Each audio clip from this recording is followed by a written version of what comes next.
पूज्य भैया जी, जैसे अभी ज्योतिष शास्त्र की बात हो रही है तो कई बार देखा जाता है कि हमारी कुंडली के जो ग्रह हैं कमजोर होते हैं, या मतलब कोई भी ज्योतिष हमें बताता है कि आपकी कुंडली के जो ग्रह हैं वो कमजोर हैं। क्या इस कारण से भी हमें प्रेत बाधा लग सकती है? पुत्री ग्रह कमजोर या तीव्र नहीं हुआ करते कभी भी जी। ये हमने मान लिया है। असल में है क्या, संसार में संसार एक दुखालय है और हम यहाँ सुख की इच्छा करते हैं, और जो सुख भोग रहे हैं वो ये नहीं जानते कि वो दुख ही भोग रहे हैं। जब उसको पता चलेगा कि जिस सुख को मैं मान रहा हूं वो माया में और लिप्त होना है, जैसे आप सुख मान रहे हैं किसको, धन को, वैभव को, यश को, मान को, सम्मान को, पुत्र पुत्रियों को, और ये अविद्या में उल्टा लीन होना है, ये दुख है। सुख किसने कहा? सुख तो आया ही नहीं कभी पृथ्वी पे, सुख आता नहीं पृथ्वी पे। सुख पृथ्वी पे आता है, पृथ्वी से निसंग रहता है। जितने भी जीव हैं धरातल पर, उनके सबके मध्य में एक आकाश है और उस आकाश में आत्मा विराजित है। तो जो पुरुष है वो प्रकृति से निसंग है, यानी कि अलग है, विलग है। लेकिन कितना विलग है? रहता भी उसी में है, रहता भी उसी के साथ है। और विलग कितना है कि पता नहीं चलता कि वो संयुक्त है कि विलग है। तो जो सुख है वो भी दुखी है, और हम ढूंढते इस दुखालय में सुख है। इसकी इच्छा से हमने अनेक शास्त्र पढ़े हैं, अनेक शास्त्रों पर शोध हुआ है। इसमें ज्योतिष शास्त्र भी आता है, और आप ज्योतिष की बातें बहुत पूछते हो, तो मैं बताता हूं कि ज्योतिष पे विश्वास ना करके कर्म पे विश्वास किया जाए। ज्योतिष फलित जरूर होगा, ठीक है ना, लेकिन वही शनि जब आप जो है बहुत वैभव में होते हैं, आपको उतना नुकसान नहीं देता, उतनी हानि नहीं देता, और देता भी है तो उस वैभव में थोड़ा सा धन भी चला जाएगा तो कोई दिक्कत नहीं होती। राजा विक्रमादित्य, राजा हरिश्चंद्र, राजा नल जैसी, और राजा दशरथ के जो उसमें अकाल पड़ने वाला था, वैसी विकृतियां कभी ना हो। मैं तो भगवान से ये चाहता हूं कि शनि की दशाएं कभी किसी को ना लगे, हमें केवल कर्म करना है। तो जो पुत्री हम आज कर्म करेंगे, दुखालय तो ये है ही, हम ग्रह को दोषी मान लें, ये गलत बात है। तो जो हम कर्म करेंगे, आप देखिए कि रावण ने, ठीक है, किसने? रावण ने सारे ग्रहों को अपनी गद्दी के नीचे रखा। एक्चुअली में गद्दी के नीचे नहीं रखा, पीछे की तरफ रखा। आपकी पीठ के पीछे जो ग्रह है वे आपका कुछ नहीं बिगाड़ सकते। क्यों नहीं बिगाड़ सकते? कि रावण ऐसे देवता को भजता है कि सारे ग्रह उसके बनाए हुए हैं, उनका आदर करते हैं। जब तक उसका वरद में शीश, हस्त आपके शीश पर है, तब तक इस संसार का कोई भी ग्रह आपका कुछ नहीं बिगाड़ सकता। और उनका नाम है भगवान शंकर। क्या नाम है? भगवान शंकर। रावण को तत्क्षण भगवान शंकर के दर्शन होते थे। रावण जब भी स्तुति करता था, भगवान शंकर उसके सामने आते थे और उसकी सारी पीड़ाएं हर ले जाते थे। तो जो ग्रह थे वो उनसे, रावण से कांपते थे। क्यों कांपते थे? क्योंकि भगवान उसके साथ थे। वो साक्षात जो कालों के काल हैं, जो रुद्रदेव हैं, और जो इस संपूर्ण प्रकृति को संभाले हुए हैं, जिनकी अग्नि इस संसार में फैली हुई है, और जिनका जल संसार को शांति देने के लिए है, जो संसार के दावा नल रूपी विष का पान करने वाले हैं, वे भगवान शंकर की जब हम आराधना करते हैं तो हमें कोई भी ज्योतिष शास्त्र परास्त नहीं कर सकता। कोई भी ग्रह हमारे सामने नहीं आ सकता। सारे ग्रह हमारे पीछे रह जाते हैं। हमारी भक्ति सुदृढ़ होनी चाहिए। और सबसे बड़ी बात यह है कि ग्रह भी हमारे अपने हो जाते हैं, वे भी हमारे मित्र हैं। इसलिए भगवान का भी नाम मित्र है। तो जब भगवान ही मित्र हैं तो ग्रह मित्र क्यों ना होंगे? तो इसमें अमित्रता नहीं ढूंढनी है कि ये कमजोर है, ये ज्यादा है, ये ताकतवर है। ग्रह को कमजोर ताकतवर बताने वाले हम कोई नहीं है। इनकी डिग्री ये है, ये सारी कुछ छलकी बातें हैं जो समाज में व्याप्त है। समाज में एक्चुअली में भय के बिना प्रीति होती नहीं, भय के बिना दाम मिलते नहीं। भय को उत्पन्न किया जाता है। जैसे काल सर्प दोष से भय उत्पन्न कर दिया और सभी का काल सर्प दोष है।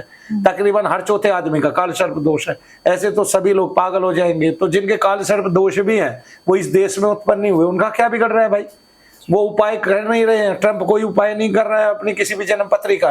अमेरिका वासी किसी भी जन्म पत्री का उपाय नहीं कर रहे हैं, तो उनको ये लागू भी नहीं हो रहे हैं। लागू तो हो रहे हैं लेकिन वो दिखाई नहीं दे रहे, वो कार्य नहीं कर रहे, वो कार्यरत नहीं है। क्या ट्रंप को पता था वो दूसरी बार नेता बनेंगे? क्या ये नहीं तय था कि क्या कहते हैं, जब एक बच्चे ने उनपे बंदूक चलाई तो वो गोली लग जाती तो आज कौन होता है वहां का अमेरिका का राष्ट्रपति? तो कुछ भी हो सकता था, लेकिन ये ज्योतिष से नहीं बचे हैं, उपायों से नहीं बचे हैं। ठीक है, जो उसका विधान है विधि का, जो नृति कहती है, नृति एक देवता है, प्रत्येक मानव के कंधे पर बैठा हुआ है वो, और उसका जो उसका देवी स्वरूप भी है, देव स्वरूप भी है, उसका वो बिल्कुल काला है, श्याम वर्ण है। उसके बाल जो है, उसका जो केश है वो इतने हैं कि धरा पर चारों तरफ फैले हुए हैं। ठीक है, प्रत्येक मानव के कंधे पर बैठकर वो राज करता है। इसलिए नियति कहते हैं कि नियति ऐसा हो गया, ये नियति ऐसा हो गया, नीति से ऐसा हो गया, क्योंकि सब मानव के कंधे पर वो कष्ट रूप में बैठा हुआ है। इसलिए हम कह देते हैं जिसको सुख मिलता है उसको नहीं कहते नियति ने इसको सुख दे दिया, जिसको दुख मिलता है ऐसा कह देते हैं कि नियति ऐसी थी। तो वो नियति नहीं थी, निरति है, निरति से नियति हो गया। ठीक है, शब्द बोलने में बहुत विधान में आ गया। जैसे हम जो है प्रेत को, पिशाच को, सबको भूत कह देते हैं, कई बार इसमें भूत आ गया। ठीक है, चाहे उसमें महिला चुड़ैल हो या कोई डाकनी हो या कोई कृत्या हो, तो हम उसको क्या बोल देते हैं? डाकनी नहीं बोलते, एक्चुअली में कृत्या बोलते हैं। हम सभी को कृत्या बोलते हैं, डाकनी को शाकनी। शाकनी बच्चों को बहुत सारे कष्ट देती है, तो इनको कृत्या बोलते हैं। ठीक है ना। जैसे पिशाच जो है वो 3 लोक ऊपर से आता है, पिशाच की तीनों लोकों में मार होती है, तो वो सूर्यलोक तक पहुंच जाता है पिशाच। पिशाच बड़े राक्षसों में आता है, वो कोई छोटा बच्चा नहीं है। पिशाच जो है वो पहले से ही बना आ रहा है, कुष्मांड जो है वो पहले से ही बना आ रहा है। ठीक है, तो कोई छोटा बच्चा मर के पिशाच नहीं बनता है, ब्रह्म राक्षस पहले से ही बना आ रहा है। तो ये जो है ना बड़ी कृतियां हैं, क्या कहते हैं, ईश्वर की, और ऐसी हैं जो क्या कहते हैं, राक्षसी हैं। तो हमें इनसे सावधान होना चाहिए, ये हमारे शरीरों पे कब्जा कर लेते हैं, वो बाद की बात है। लेकिन अभी की जो गणना है वो ये है, क्या पूछा था आपने, बताइए जरा। ज्योतिष शास्त्र में ये बोला, अब ज्योतिष जो कहता है, क्या बोला जाता है कि ग्रह कमजोर है तो प्रेत बाधा लगी। अब ज्योतिष कहता है ग्रह कमजोर है, प्रेत बाधा लगी है। ग्रह नहीं, ये दुखालय है, यहाँ सबने दुख पाना है। तब ग्रह कमजोर कैसे हुआ, जब ये है ही दुखालय, और जिसको तुमने सुख समझ लिया वो अविद्या है, माया है, वो सुख है ही नहीं कभी भी, और वो क्षणिक होती है। तो वो आ रही है, जा रही है, आ रही है, जा रही है, आ रही है, जा रही है, बस उसमें बदलाव आया है। अभी भी आप दुख रहे हो, जिसको आप सुख समझ रहे थे वो भी दुख है, ये दुखालय है। जब तक ईश्वर नहीं मिलते इस संसार में आके, तब तक दुख ही दुख है, तब तक क्षय ही क्षय है, तब तक आपका मन वासनाग्रस्त रहेगा ही रहेगा। इसलिए बड़े बड़े महात्मा जब आंखें बंद करते हैं तो वो दुख में ही है, अविद्या से ग्रसित है, उसको मलिन सपने आ रहे हैं, मलिन विचार आ रहे हैं, मलिन भाव आ रहे हैं। तो ये दुखालय ही है कि वो ईश्वर को भजना चाह रहा है, ईश्वर मिल नहीं रहे हैं। तब ईश्वर कैसे मिलेंगे उसको समझ नहीं आ रहा है। तब उसको कबीरदास जी को भजना पड़ेगा कि कर का मन का डारी के मन का मन का, फिर मन के दोनों छोरों को पकड़ना पड़ेगा। एक अच्छे वाला, एक चंद्रमा अच्छा है, एक चंद्रमा, मन चंद्रमा की उपमा है। एक चंद्रमा अच्छा है, एक चंद्रमा बुरा है। जो अच्छा है वो भगवान के मस्तक पर है, उससे तो आप भगवान का नाम ले रहे हो, लेकिन मन का दूसरा प्रारूप, दूसरा छोर भाग रहा है बाहर, और वो आपका चित्त जो है वो पूर्ण रूप से मलिन कर देता है। चित्त उससे संपृक्त है, चित्त मन का एक हिस्सा है, अनन्य।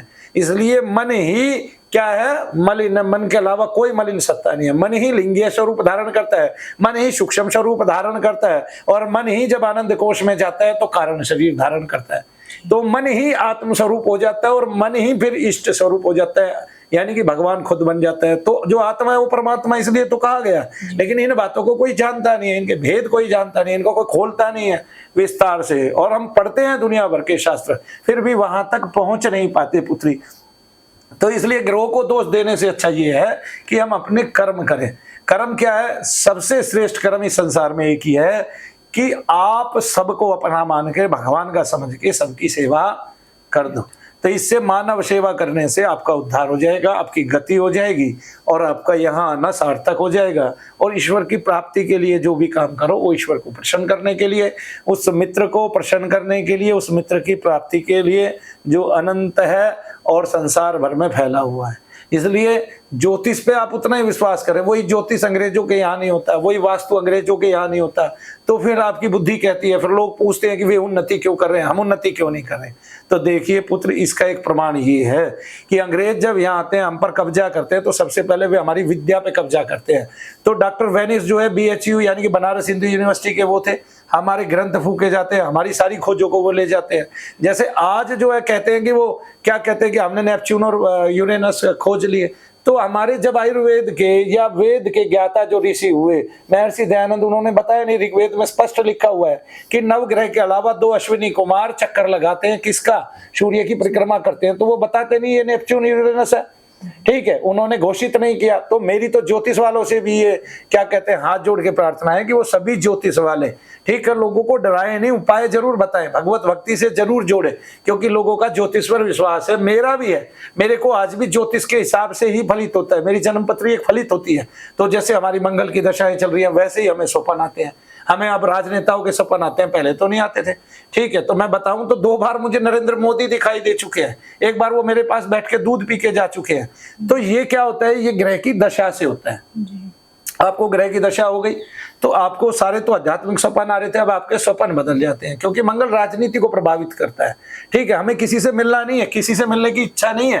ठीक है ना, हम किसी से मिलना चाहते हैं, हमारा कार्य जो है हम वो करना चाहते हैं संसार में। लेकिन जब ग्रह आता है, बदलता है, तो वो आपकी सारी वस्तु स्थिति बदल देता है, सारी गतियां बदल देता है, वैसा ही कर देता है जैसा वो चाहता है। तो ज्योतिष को माना जाए, मैं ये नहीं कहता ज्योतिष को ना माना जाए, लेकिन ज्योतिष से डराया नहीं जाए। जैसे काल सर्प 50 साल पहले आया, ठीक है, मंगल दोष को पहले लोग नहीं मानते थे, धरा की सेवा कर दो, पृथ्वी की सेवा कर दो, ठीक है, कहीं पे वृक्ष लगा दो आच्छादित फलों से युक्त, यही मंगल दोष को दूर करने का उपाय है। लाल वस्तुओं का दान कर दो, और दान भी देखो, गौ माता में पृथ्वी माता भी आती है, तो गौ की सेवा कर दो, उससे दान हो जाएगा, गुड़ खिला दो, लाल वस्तु, ठीक है ना। तो यही उपाय हमारे लिखे हुए थे, तो मंगल की इससे सेवा हो जाएगी, इससे सभी दोष हट जाएंगे। अब मांगलिक कह के या नए नए शब्द ढूंढ के हम जो है ना लोगों को डराएं, उसके लिए उपाय कराएं, करोड़ों करोड़ों लाखों लाखों रुपए के, ऐसे में जब लोगों के हाथ तंग है, कष्ट में है वो पहले ही, क्योंकि जो ज्योतिष वालों के पास जाता है वो पहले से ही कष्ट में होता है, पहले से ही कोई ज्योतिष नहीं करता। जब व्यापार गिरने लगे तब उसकी बुद्धि कौनती है, और वो ऐसी वैसी जगह जाने लगता है। जब वो जाता है वो तभी उपाय बताते हैं, और खर्चीले उपाय बताते हैं। एक तो उसका हाथ तंग हो गया, दूसरा उससे पैसा ले लिया गया, तो फिर वो बचेगा ही नहीं संसार में, तो फिर वो और गिरता चला जाएगा, गिरता चला जाएगा, गिरता चला जाएगा। फिर कोई वास्तु उसका कुछ खराब है तभी तो वो डूबा है, और जो अच्छा करने की चाहे उसमें उसके पैसे डुबो देते हैं लोग। तो कोई भी चीज, और मैं तो लोगों से कहता हूं, अगर आपको शांति के, भगवत भक्ति के, ठीक है, प्राप्ति के, धन ऐश्वर्य बढ़ाने के अगर उपाय करने हैं, तो जब आप सुखी हैं, जब आपके पास पैसा है तभी कीजिए। ठीक है, जब आप गिर ही गए हैं, पतन हो ही गया है, और जब आपके पास पैसे की कमी आ गई, आप मांग मांग के कहीं कहीं से ज्योतिषों को देंगे, ज्योतिषाचार्य को, किसी भगवान के भक्त को देंगे, किसी मंदिर में चढ़ावा देंगे या दान करेंगे, उसका कोई लाभ नहीं होगा आपको एकदम से। ठीक है ना, तो इससे हानि और निश्चित हो जाएगी। ठीक है ना, तो ग्रहों से नहीं डरना है बिल्कुल भी। जय शनिदेव।